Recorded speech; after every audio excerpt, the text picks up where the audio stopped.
قرآن کو سینوں میں ہم ایسے بسائیں گے، شہروں پہ تلاوت کا ایک نور سجائیں گے۔ السلام علیکم ورحمۃ اللہ وبرکاتہ۔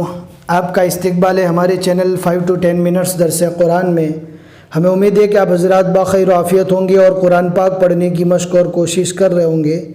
اللہ پاک آپ کی کوششوں کو قبول فرماوے اور مزید ترقی عطا فرماوے۔ آج ہمیں 25ویں پارے کا 9واں رکوع پڑھنا ہے۔ بہت ہی آسان ہے، ویڈیو کو اینڈ تک دیکھیں، ذرا بھی اسکپ نہ کریں، اور آپ کو چاہیے کہ آپ ہمارے ساتھ میں آہستہ آہستہ پڑھتے رہیں تاکہ آپ کے بھی صحیح تلفظ ہو۔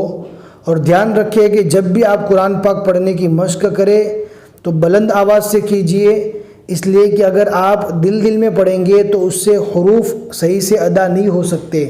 لہٰذا جب آپ کوشش کر ہی رہے ہیں تو تھوڑا آواز کے ساتھ پڑھیں اور حروف کو صحیح تلفظ کے ساتھ پڑھنے کی کوشش کریں۔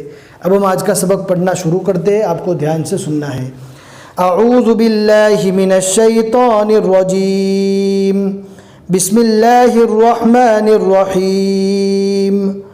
وَإِذْ قَالَ إِبْرَاهِيمُ لِأَبِيهِ وَقَوْمِهِ إِنَّنِي بَرَاءٌ مِّمَّا تَعْبُدُونَ إِلَّا الَّذِي فَطَرَنِي فَإِنَّهُ سَيَهْدِينِ وَجَعَلَهَا كَلِمَةً بَاقِيَةً فِي عَقِبِهِ لَعَلَّهُمْ يَرْجِعُونَ بل متعت هؤلاء وآباءهم حتى جاءهم الحق ورسول مبين ولما جاءهم الحق قالوا هذا سحر وإنا به كافرون وقالوا لولا نزل هذا القرآن على رجل من القريتين عظيم أهم يقسمون رحمة ربك نحن قسمنا بينهم معيشتهم في الحياة الدنيا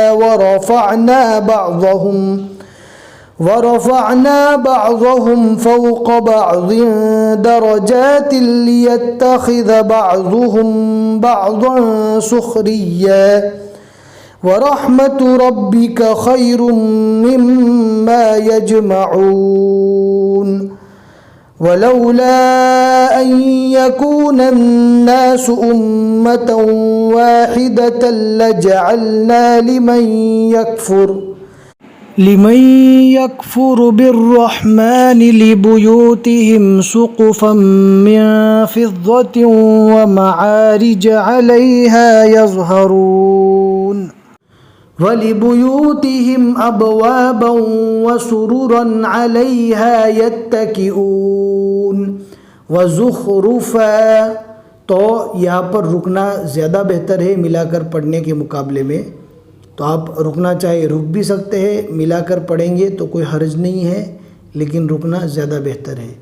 وَإِن كُلُّ ذَلِكَ لَمَّا مَتَاعُ الْحَيَاةِ الدُّنْيَا وَالْآخِرَةُ عِندَ رَبِّكَ لِلْمُتَّقِينَ صدق اللہ العظیم۔